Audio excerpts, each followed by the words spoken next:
O diploma vai voltar à Assembleia da República. O líder parlamentar da bancada do PS na Assembleia Regional disse hoje que tem indícios do voto favorável do PS.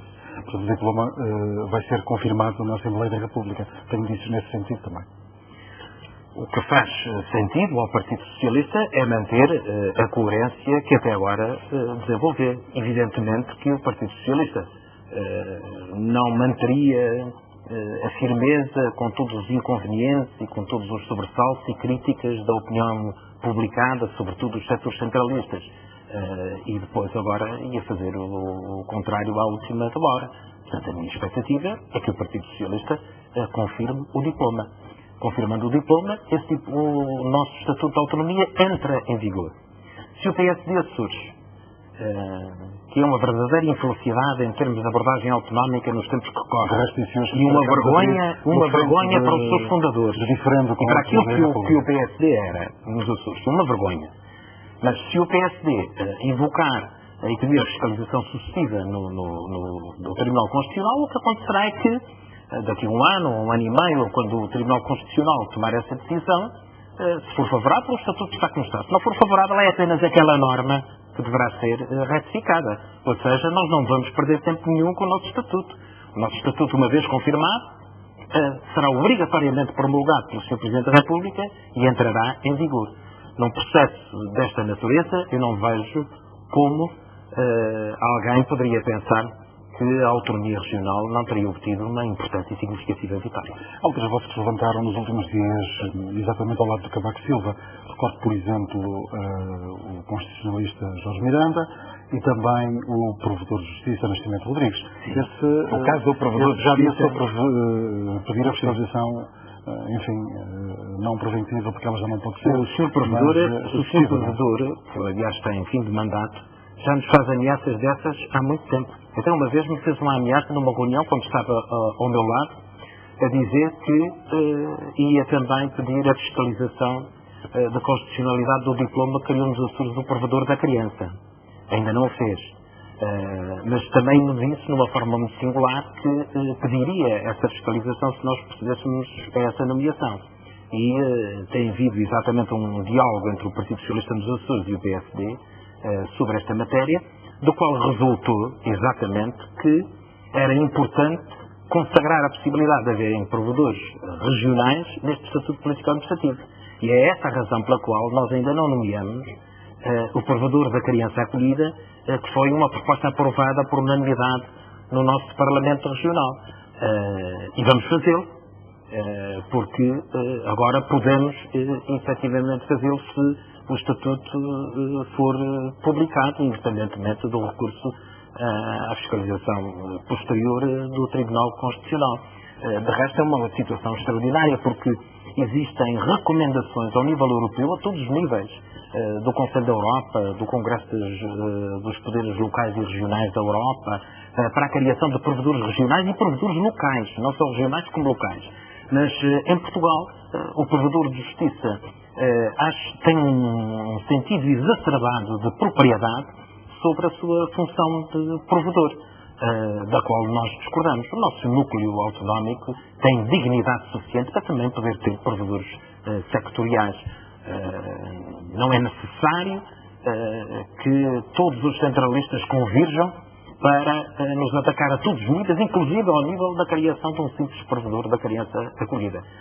Para já estão a perder. E nós confiamos que vão perder essas batalhas, porque está aqui muito em causa. Do ponto de vista simbólico, no que diz respeito à audição, e do ponto de vista material, de defesa dos Açores. É muito importante, no caso das questões relativas à reserva de revisão.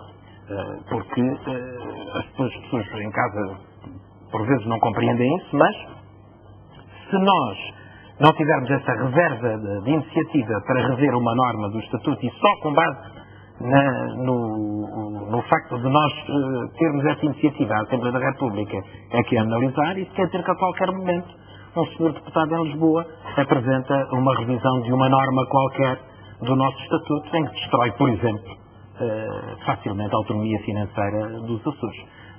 E se calhar é isso que tanto se invoca hoje, quando se diz, em termos de crise financeira internacional, que deve haver maior agilidade na revisão do nosso estatuto, que não devia ser aqueles 2 terços, que também não deve ser a reserva de iniciativa de revisão por parte da Assembleia Legislativa dos Açores. Enfim, não tenhamos dúvidas. Estas questões que hoje se colocam relativas aos Açores não são apenas simbólicas, são muito importantes para o respeito que é devido à autonomia regional e para a proteção das nossas competências. Acha que, de alguma forma, o Presidente Cavaco Silva terá pensado na Madeira e em Alberto João Jardim, uma vez que este Estatuto dos Açores inova em relação ao da Madeira? Admito que sim, eu admito que o Sr. Presidente da República, que tem a sua visão em relação às autonomias regionais, que não coincide manifestamente com a nossa, tenha como referência também que se possa passar numa revisão similar da Madeira. Essa divergência que existe hoje entre alguns setores, que os vistos também dizem que entre alguns fundadores do PSD, é que se deve investir mais na revisão constitucional do que na revisão do Estatuto. Nós conseguimos já dar um grande avanço se este Estatuto for aprovado, como estimo que deve ser, no núcleo autonómico regional. E, escusado a verem estes problemas a nível nacional, até onde vai a autonomia, mas este processo nunca para. Bom, a autonomia é um processo dinâmico. E o seu dinamismo quer dizer que tanto pode ser necessário existir em mais competências, como, em determinada fase do processo, algumas competências reverterem para a administração central. Não deve estar excluído. Mas esse processo deve ser um processo baseado na estabilidade e no consenso. E por isso mesmo nós defendemos que devia ser 2 terços e por isso mesmo nós defendemos que deve ser a iniciativa de revisão à Assembleia da República por parte da Assembleia Legislativa dos Açores. O limite da autonomia é a autonomia. Quando deixar de ser a autonomia, já estamos num campo que não é o campo adequado. E, portanto, não devem existir receios de todos esses constitucionalistas, de toda essa passarela centralista que nós assistimos a comentar assuntos como o do Estatuto Político Administrativo. Finalmente, para abandonarmos este tema, está convencido, ou melhor, o PSD está convencido, diz o PSD, enfim, nas reações que tivemos a ocasião de ouvir esta tarde, que o PS acabou de abrir uma fratura nas relações com a Presidência da República, a outro nível. Concorda com esta tese? Não, eu pela minha parte... Não temo que isso aconteça? Não vejo nenhuma razão. Porque, no que diz respeito ao Estatuto Político Administrativo dos Açores, a questão está esclarecida. Nós temos uma posição, o Sr. Presidente da República tem outra. O Partido Socialista na Assembleia da República teve uma posição, o Sr. Presidente da República teve outra. As restantes questões são questões que nada têm a ver com este caso em concreto. Eu devo o maior respeito institucional e pessoal ao Sr. Presidente da República, o que aliás demonstrei na sua recente visita aos Açores, que ele fez com todo o apoio do Governo Regional, sem quaisquer conflitos, com todo o respeito que lhe foi devido e a homenagem que lhe foi prestada, ao contrário, aliás, do que aconteceu pelos vistos na região autónoma da Madeira, e, portanto, o Sr. Presidente da República só pode esperar de nós respeito, consideração e cooperação. Não pode esperar de nós que pensemos de forma diferente em relação à autonomia, face à forma como sempre pensamos estes assuntos. Onde há divergências há que ter a coragem política de as assumir. Nós assumimos com coragem que pensamos a autonomia e pensamos todo o enquadramento procedimental das autonomias regionais de forma diferente daquela que parece pensar o Sr. Presidente da República. Muito bem, vamos deixar este